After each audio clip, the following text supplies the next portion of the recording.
السلام عليكم ورحمة الله وبركاته. أشهد أن لا إله إلا الله وحده لا شريك له وأشهد أن محمدا عبده ورسوله. أما بعد فأعوذ بالله من الشيطان الرجيم. بسم الله الرحمن الرحيم. الحمد لله رب العالمين الرحمن الرحيم مالك يوم الدين. إياك نعبد وإياك نستعين.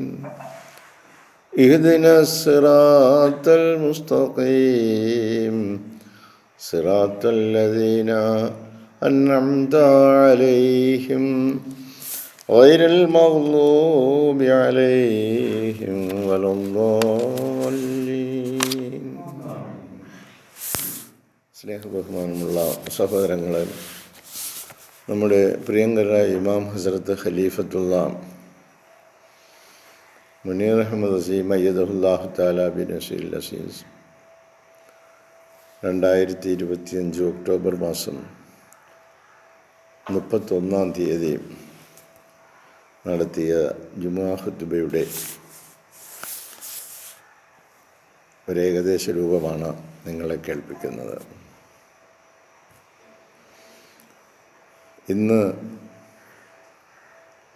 ഇന്നത്തെ ലോകം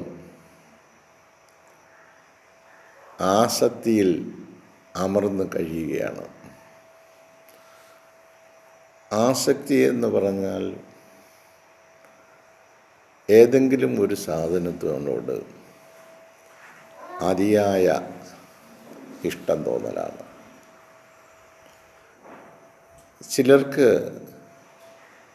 മദ്യം കഴിക്കുന്നതിനോടാണ് ഇഷ്ടം, ആസക്തി. ചിലർക്ക് പുക വലിക്കുന്നതിനോടായിരിക്കും.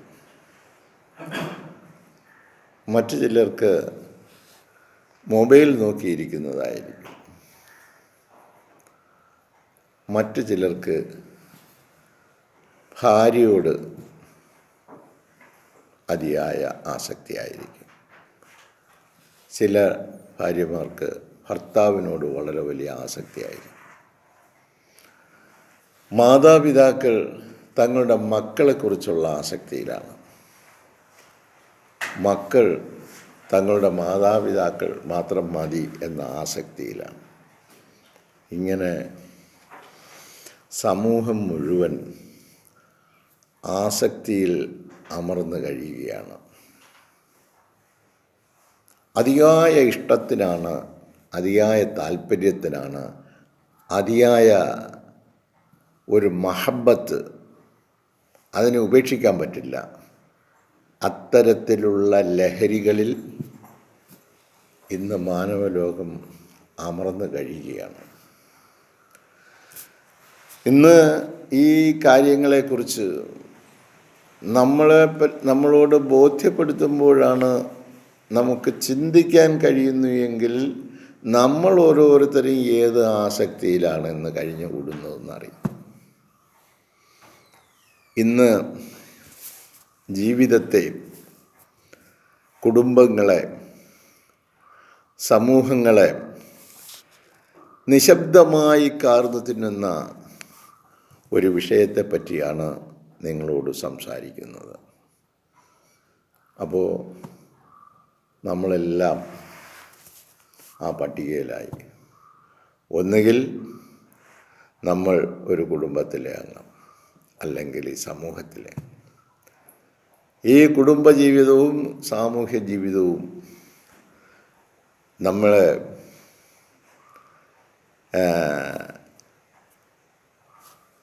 മയക്കി കിടത്തിയിരിക്കുകയാണ്, ആസക്തിയിലാക്കിയിരിക്കുകയാണ്. നമ്മൾ എന്തിനു വേണ്ടിയാണ് ഇന്ന് ഈ ഭൂമുഖത്ത് വസിക്കുന്നത്, നിലകൊള്ളുന്നത്? വല്ല ഉദ്ദേശമോ വല്ല ലക്ഷ്യമോ നമുക്കുണ്ടോ? അത് ഇന്ന് നമ്മൾ നോക്കുമ്പം പുകയിലയാകട്ടെ, മദ്യമാകട്ടെ, ലഹരി മരുന്നാകട്ടെ, അഥവാ അമിതമായ ഇൻ്റർനെറ്റ് ഉപയോഗമാകട്ടെ, ആസക്തി ഒരുതരം അടിമത്വമാണ്. ഇപ്പം നമുക്ക് അതിയായ ആഹാരം കഴിക്കണമെന്നുള്ള തോന്നലുണ്ടെന്നിരിക്കട്ടെ, അതും ഒരാസക്തിയാണ്. നമുക്കെന്തിനോടെങ്കിലും അമിതമായ താല്പര്യം തോന്നുകയാണെങ്കിൽ അതൊക്കെ നമുക്കിപ്പോൾ അങ്ങ് ഉറങ്ങണമെന്നാണ് ആഗ്രഹം. അത് നമ്മുടെ ഒരാസക്തിയാണ്. ചുമ്മാതെ ഇരിക്കണം എന്ന് ഒരാൾക്ക് തോന്നുക, പ്രവൃത്തിയൊന്നും ചെയ്യാതെ, അത് അയാളുടെ ഒരു ആസക്തിയാണ്. ഇങ്ങനെ എല്ലാ നിലയിലും നമ്മൾ അറിഞ്ഞോ അറിയാതെയോ, ബോധപൂർവമോ ബോധപൂർവമല്ലാതെയോ ആസക്തിയിൽ അമർന്ന് കിടക്കുകയാണ്. അത് ഈ ആസക്തികൾ ആത്മാവിനെ ചങ്ങലക്കിടുന്നു. അവിടെ ആത്മാവിനെക്കുറിച്ചൊരു ചിന്തയില്ല, ആ വിഷയവും നമ്മുടെ മുമ്പിൽ വരുന്നില്ല. ഇഹലോകത്തിലുള്ള ഈ കാര്യങ്ങളുടെ പിടിയിൽ നമ്മൾ ഓരോരുത്തരും അമർന്ന് കിടക്കുകയാണ്. എന്നിട്ട് നാം ധരിക്കുന്നത് നമ്മൾ വിശ്വാസികളാണെന്ന്. ഈ ആത്മാവിനെ ചങ്ങലക്കിട്ട് കഴിഞ്ഞാൽ, അതായത് ആത്മാവിനൊരു സ്വാധീനവും അവിടെ ഇല്ല ഈ ശരീരത്തിൽ. ഈ ലഹരി ശരീരത്തിനെ, ആസക്തി ശരീരത്തെ കീഴ്പ്പെടുത്തിയിരിക്കുന്നു. അതുകൊണ്ട് ആത്മാവിനവിടെ പ്രസക്തിയില്ലാതെ വന്നിരിക്കുന്നു. ഇത് ദുർഗ്രഹമായ ഒരു വിഷയമാണ്. ഗ്രാഹ്യത്തോടുകൂടി ശ്രദ്ധിക്കുകയാണെങ്കിലും ചിന്തിക്കുകയാണെങ്കിലുമാണ് നമുക്ക് നാം അകപ്പെട്ടിരിക്കുന്ന ആസക്തി എന്തെങ്കിലുമൊക്കെയാണ് എന്ന് തിരിച്ചറിയാൻ സാധിക്കും. ശാരീരിക ഇച്ഛയാലുള്ള ഒരു രോഗമാണ് ഈ ആസക്തികളൊക്കെ. ഇതിൻ്റെ ചികിത്സാവിധി കുടികൊള്ളുന്നത് വിശ്വാസത്തിലും അച്ചടക്കത്തിലും ആത്മാർത്ഥമായ പശ്ചാത്താപത്തിലും മാത്രമാണ്.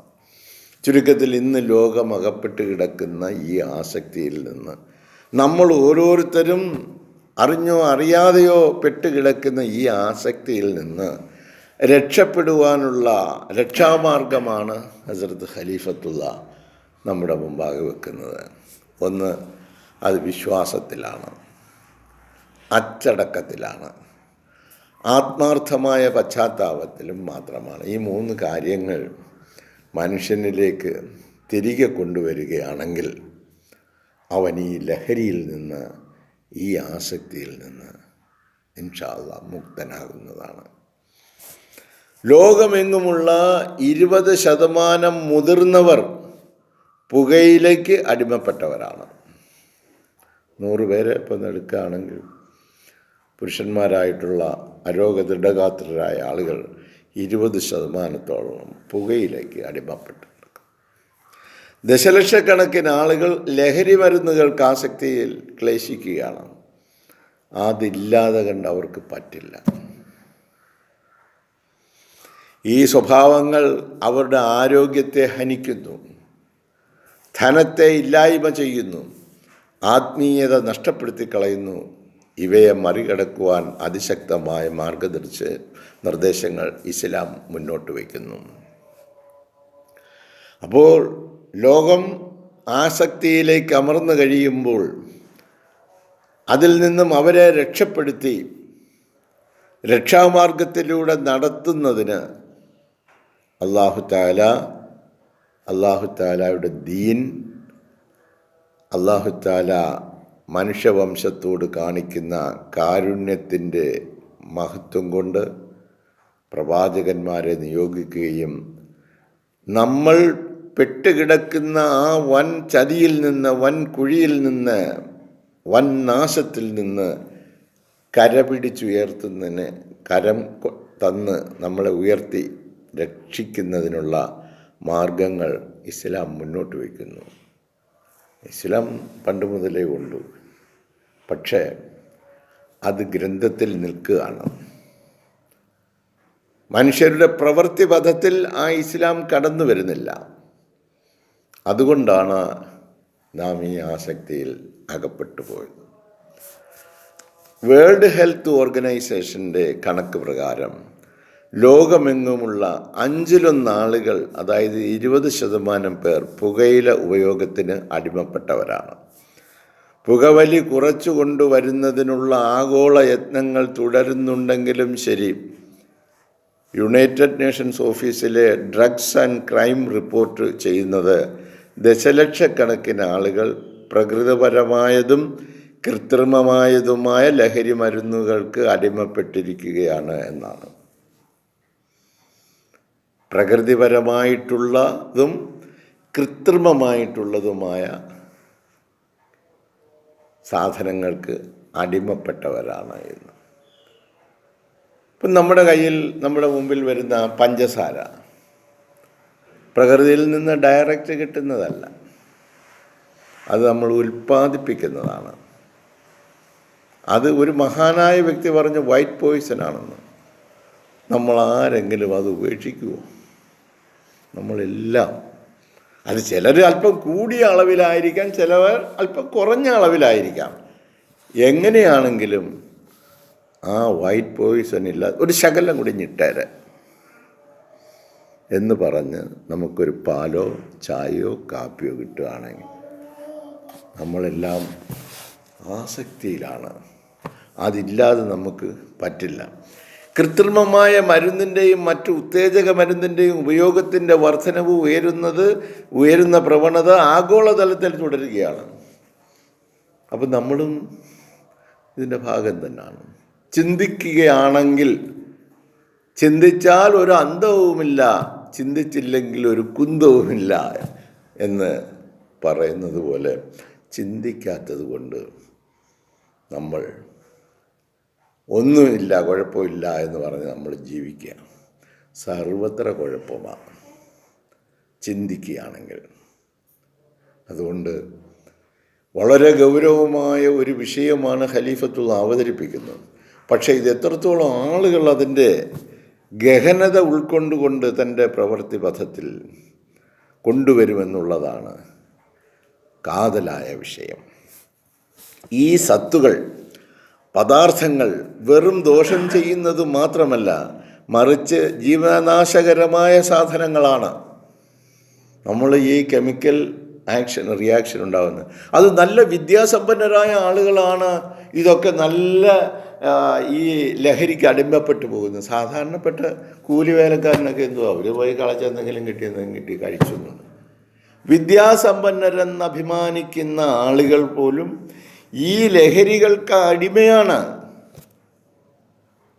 അവർ കഴിക്കുന്നു, അത് അവരുടെ സന്താനങ്ങൾക്കും കൊടുത്തു അവരെയും ഇതിൻ്റെ അടിമത്തത്തിലേക്കാക്കുകയാണ്. നോ കൺട്രോൾ, ഒരു നിയന്ത്രണവുമില്ല. അപ്പോൾ നമുക്ക് മധുരം എന്ന് പറയുന്ന സാധനം ഒരു വലിയ വിഷമാണ്. എന്തും അമിതത്വമായാൽ അത് ധൂർത്താണ്, അത് അല്ലാഹു ഇഷ്ടപ്പെടുന്നതുമല്ല. എല്ലാത്തിനും ഒരു മോഡറേഷൻ ഉണ്ടായിരിക്കണം, ഒരു മിതത്വം ഉണ്ടായിരിക്കണം. പുകവലി മാത്രം 8 ദശലക്ഷത്തിലധികം മരണങ്ങൾക്ക് കാരണമാകുന്നുണ്ട്. ഇപ്പം മെഡിക്കൽ സയൻസൊക്കെ എടുത്ത് അവർ പറയുന്നത്, നീ മരിച്ചത് അല്ലെങ്കിൽ അവൻ മരിച്ചത് റിപ്പോർട്ട് എഴുതി വെക്കും, പുകവലി മൂലമാണ്. തകർന്ന കുടുംബജീവിതത്തിനും കുറ്റവാസനയ്ക്കും കാരണമായി തീരുന്നു.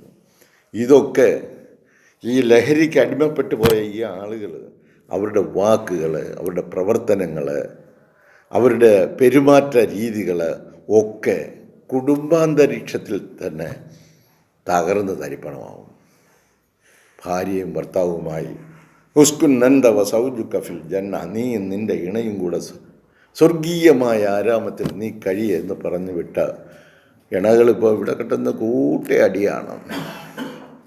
ഒരെണ മറ്റേ ഇണയോട് പറഞ്ഞാൽ എന്താ, ഈ ലഹരികളാണ് നമ്മൾ ഈ ഉപയോഗിക്കുന്നത്. അതുകൊണ്ട് നമുക്ക് ദർ ഇസ് നോ കൺട്രോൾ, ഒരു നിയന്ത്രണവും നമ്മുടെ ജീവിതത്തിൽ.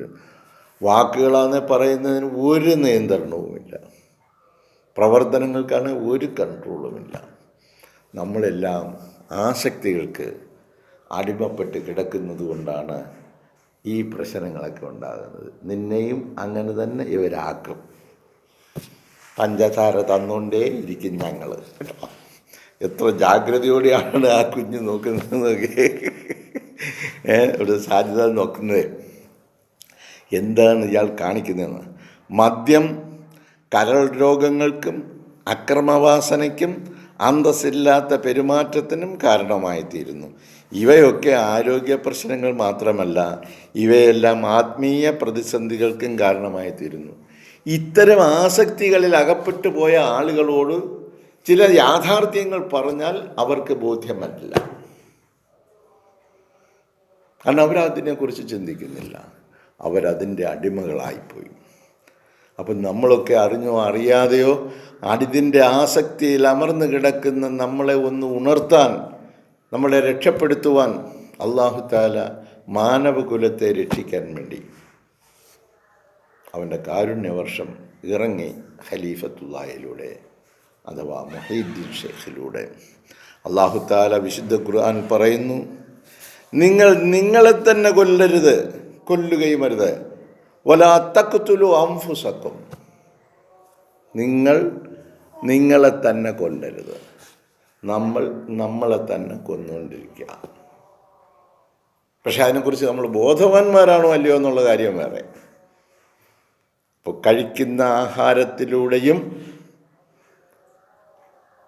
നമ്മൾ പ്രവർത്തിച്ചു കൊണ്ടിരിക്കുന്ന പ്രവർത്തനങ്ങളിലൂടെയും അതെല്ലാം ലഹരിക്ക് അടിമപ്പെട്ടുകൊണ്ടാണ്, ഒരു പ്രത്യേക ലഹരിയിലൂടെയാണ് നമ്മൾ പോകുന്നത്.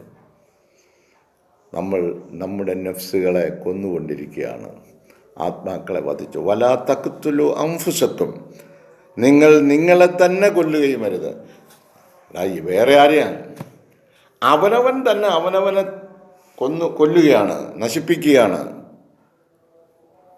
നിങ്ങൾക്ക് ആരോഗ്യപൂർണമായ ഒരു ജീവിതം നയിക്കുന്നതിന് പര്യാപ്തമായ നിയമനിർമ്മാണങ്ങളും ദിനരാത്ര പദ്ധതികളും അള്ളാഹു നമ്മുടെ മുമ്പാകെ വെച്ച് നീട്ടിയിട്ട് ആ പറയുന്ന കാര്യങ്ങളൊന്നും നാം ചെയ്യാതെ നമ്മുടെ സ്വന്തം ഇഷ്ടപ്രകാരമുള്ള ഒരു ജീവിതക്രമം നടത്തിക്കൊണ്ട് നമ്മളെ തന്നെ വധിച്ചുകൊണ്ടിരിക്കാം. ഓരോരോ രോഗങ്ങൾക്ക് അള്ളാഹുവിന് വല്ല ഇതുകൊണ്ടോ നമ്മളെല്ലാം രോഗികളാക്കണമെന്ന്? ഇല്ല. നിങ്ങളെ ഞാൻ ഏറ്റവും ലഖദ് ഖലഖ്നൽ ഇൻസാന ഫീ അഹ്സനി തഖ്വീം, ഏറ്റവും നല്ല നിലയിലാണ് നിങ്ങളെ നാം സൃഷ്ടിച്ചത്. ഏറ്റവും നല്ല അന്തസ്സായ നിലയിൽ കഴിയാനുള്ള സൗകര്യങ്ങളാണ് ഏർപ്പെടുത്തിയിരിക്കുന്നത്. പിന്നെ അവൻ ഉദ്ദേശിക്കുന്ന പോലെ ചിലപ്പം കണ്ണ് കാണത്തില്ലായിരിക്കാം, കൈ കാണില്ലായിരിക്കാം, എങ്കിലും ആ സന്ദർഭത്തിലുള്ളവർക്ക് പോലും അന്തസ്സായിട്ട് കഴിയാനുള്ള സാഹചര്യങ്ങൾ അല്ലാഹു സൃഷ്ടിച്ചിരിക്കുന്നു. എല്ലാം ടെസ്റ്റിംഗ് ആണ്.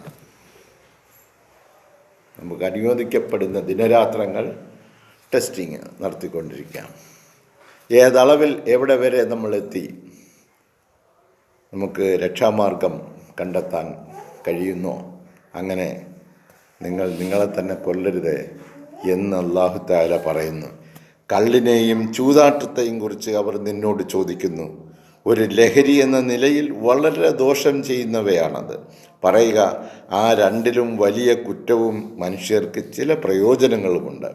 അവയുടെ കുറ്റമാകട്ടെ അവയുടെ പ്രയോജനത്തേക്കാൾ വലുതാകുന്നു. അതാണ് വിഷയം. ഒരു കാര്യം നമ്മൾ തിരഞ്ഞെടുക്കുമ്പോൾ അതിൽ ഗുണവുമുണ്ട് ദോഷവുമുണ്ട്. എങ്കിൽ ദോഷം കൂടുതലാണ് എങ്കിൽ നമ്മൾ എന്ത് ചെയ്യണം? ബുദ്ധിയുള്ളവർ അത് ഉപേക്ഷിക്കട്ടെ എന്ന്. അപ്പം മദ്യത്തിൽ ഒക്കെ ചില ഗുണങ്ങളുണ്ട്, എന്നാൽ അവയുടെ മൊത്ത പരിശോധന നടത്തുമ്പോൾ നിങ്ങൾക്ക് അതിലൂടെ കിട്ടുന്ന ഗുണത്തേക്കാൾ ദോഷമാണ്.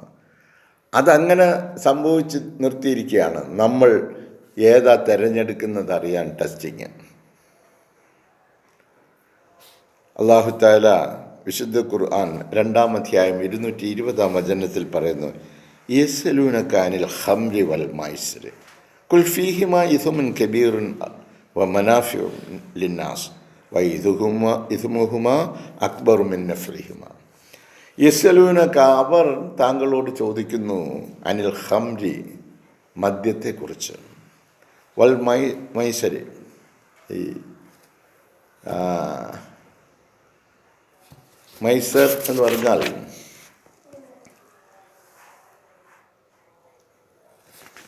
അമ്പ് വെച്ച് ഏതാണ്ട് ലോട്ടറി പോലുള്ളതാണ്. അങ്ങനെ അത് സംബന്ധമായിട്ട് ചോദിക്കുമ്പോൾ അവരോട് പറയുക, കുൽ ഫീഹിമ, അത് രണ്ടിലും ഇസുമുൻ കബീറുൻ, വളരെ വലിയ പാപം, കുറ്റം ഉണ്ട്. അപ്പോൾ മനാഫിഉ ലിന്നാസ്, എന്നാൽ ജനങ്ങൾക്ക് ചില നന്മയും അതിലുണ്ട്. വൈസുമുഹുമ, അത് രണ്ടിലുമുള്ള ദോഷം അക്ബർ മിൻ നഫീഹിമ, അവ ഇത് രണ്ടിലുമുള്ള ഗുണത്തേക്കാൾ വളരെ കൂടുതലാണ്. പരിശുദ്ധ പ്രവാചകൻ ഹസ്രത്ത് മുഹമ്മദ് മുസ്തഫ സല്ലല്ലാഹു അലൈഹി വസല്ലമ തൻ്റെ സമുദായത്തെയും മുഴുവൻ മാനവകുലത്തെയും മദ്യത്തെക്കുറിച്ച് മുന്നറിയിപ്പായി അറിയിക്കുകയുണ്ടായി. ലഹരി നൽകുന്നതെല്ലാം ഖംറാകുന്നു.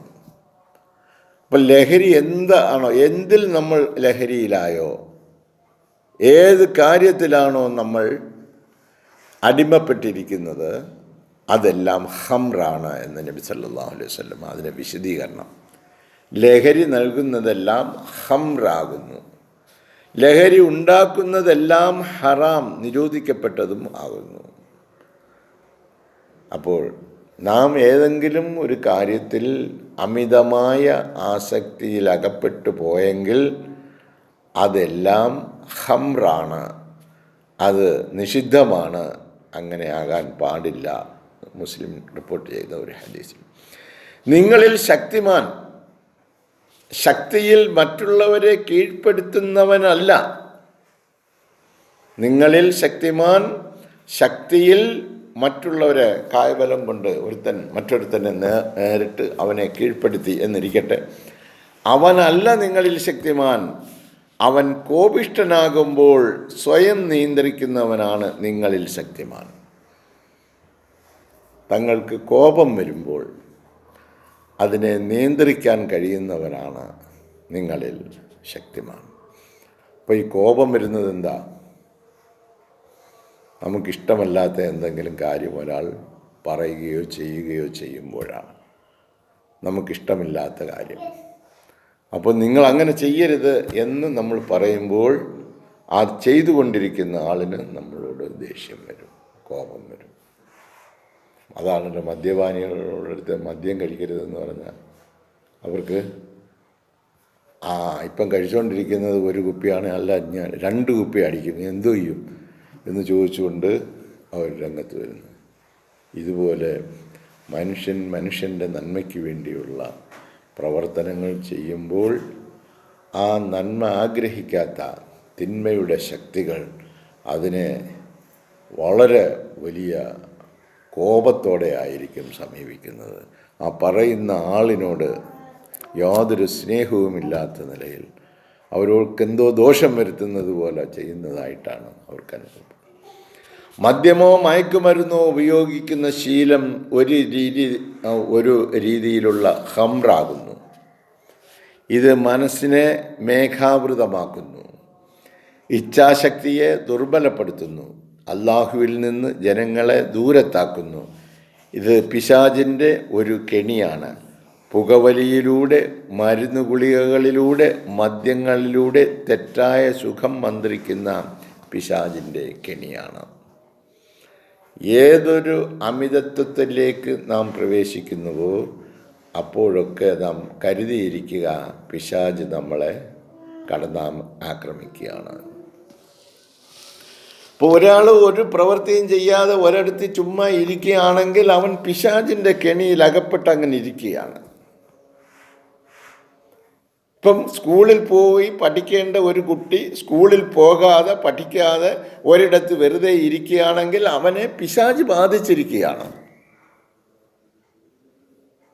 പ്രവൃത്തി ചെയ്യാൻ കഴിവുള്ള ഒരാൾ പ്രവൃത്തി ചെയ്യാനുള്ള മേഖല കണ്ടെത്തി പ്രവർത്തിക്കാതെ വെറുതെ ഇരിക്കുകയാണെങ്കിൽ അവൻ അതിൻ്റെ ഒരു ആസക്തിയിൽ അകപ്പെട്ടിരിക്കുകയാണ്. അങ്ങനെയുള്ള ആളുകളെ എങ്ങനെ ചികിത്സിക്കാം? ഭിഷഗ്വരനായ മുഹമ്മദ് മുസ്തഫ സല്ലല്ലാഹു അലൈഹി വസല്ലമയുടെ പ്രതിനിധി ഇതിനൊക്കെ പ്രതിവിധികളുമായി അദ്ദേഹം ഒരു ഡോക്ടറായിട്ട് നമ്മുടെ മുമ്പിൽ നിൽക്കുകയാണ്. പ്രധാനപ്പെട്ട 3 അവസ്ഥകളിലൂടെ നിങ്ങൾക്ക് ഈ കാര്യത്തിൽ മാർഗദർശനം നൽകുവാനാണ് ഞാൻ ഉദ്ദേശിക്കുന്നത്. അങ്ങനെ ആയാൽ ഈ തിന്മയുടെ തടങ്കൽ പാളയത്തിൽ കഴിയുന്നവർ അവരുടെ കുടുക്കുകളിൽ നിന്നും ഒടുവിൽ സ്വതന്ത്രരാകുന്നതാണ്. ഇതാ നിങ്ങളകപ്പെട്ടിരിക്കുന്ന ഈ കുടുക്കുകൾ, ഈ ബന്ധനങ്ങൾ, ഈ പിശാചിൻ്റെ ചങ്ങലകൾ പൊട്ടിക്കുന്നതിനെന്താ വഴി?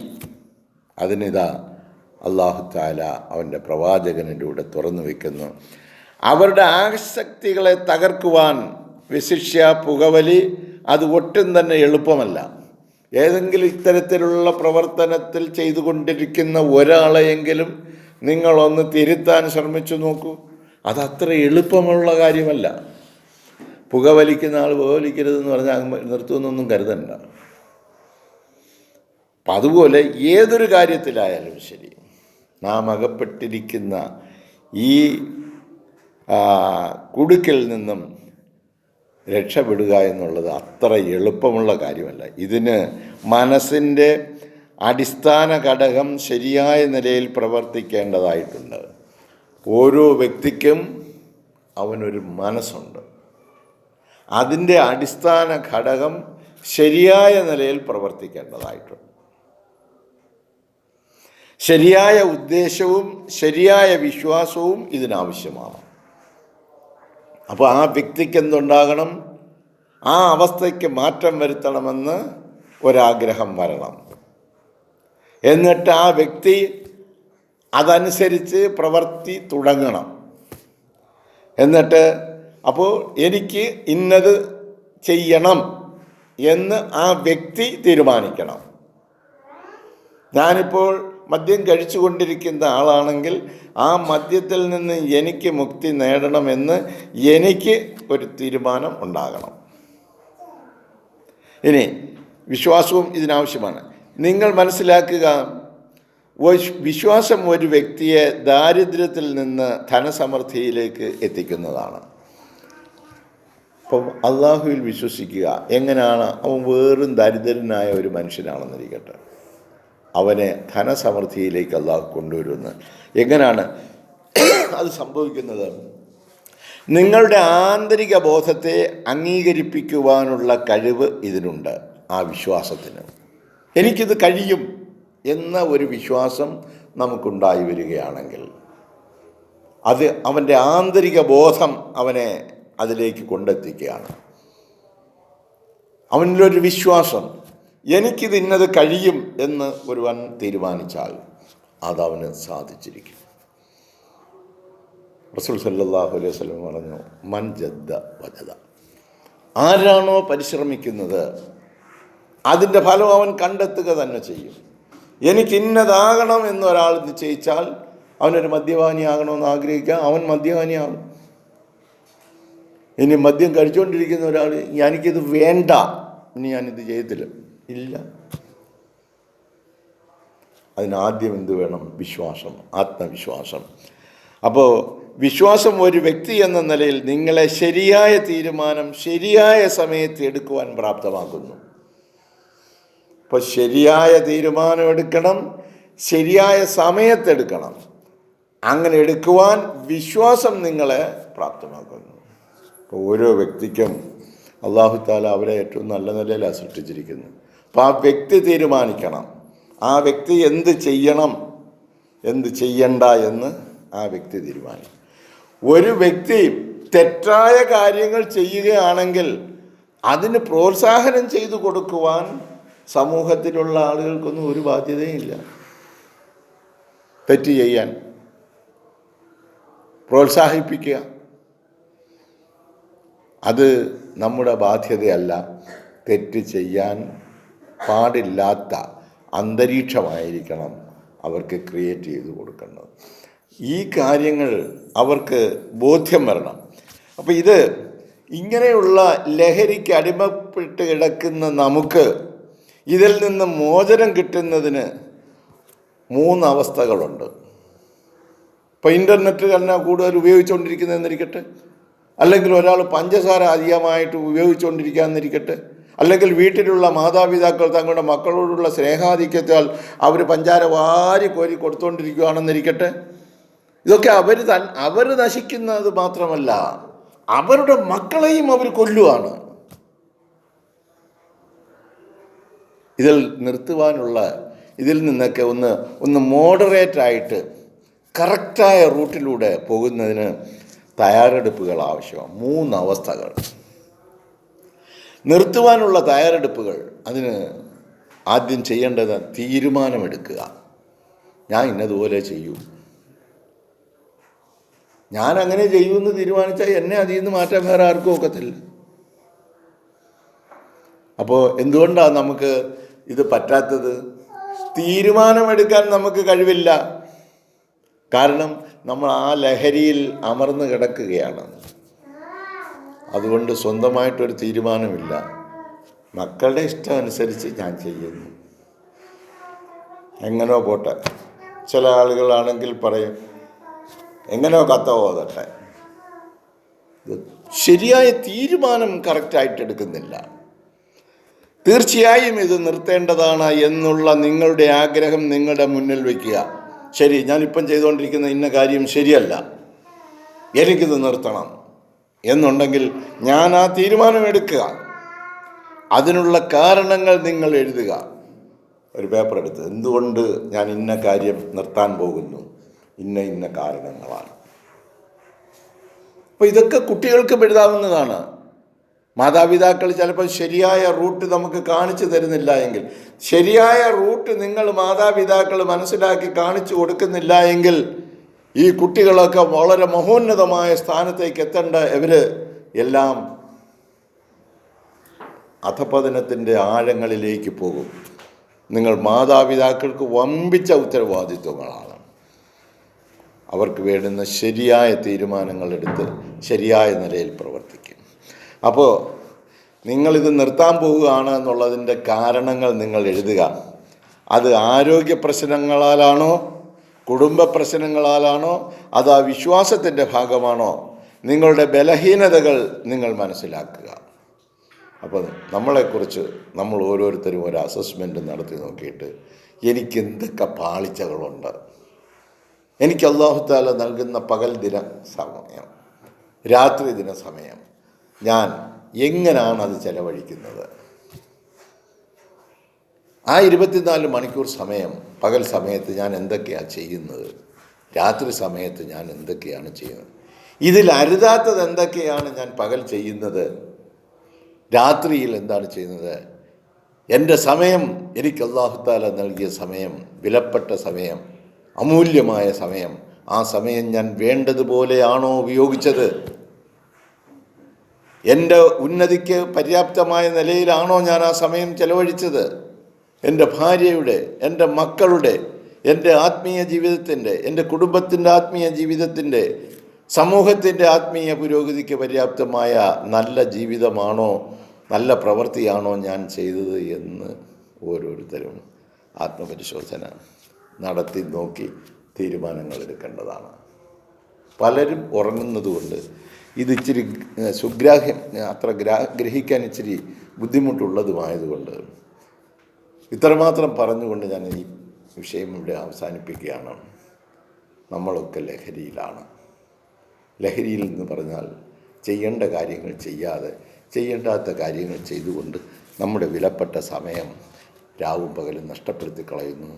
നമ്മളൊക്കെ അല്ലാഹു തആല അതിമഹത്തായ മഹോന്നതമായ സ്ഥാനങ്ങളിലേക്ക്, ഏറ്റവും ഉന്നതമായ നിലയിൽ സൃഷ്ടിക്കപ്പെട്ട അള്ളാഹുവിൻ്റെ സൃഷ്ടികളാണ്.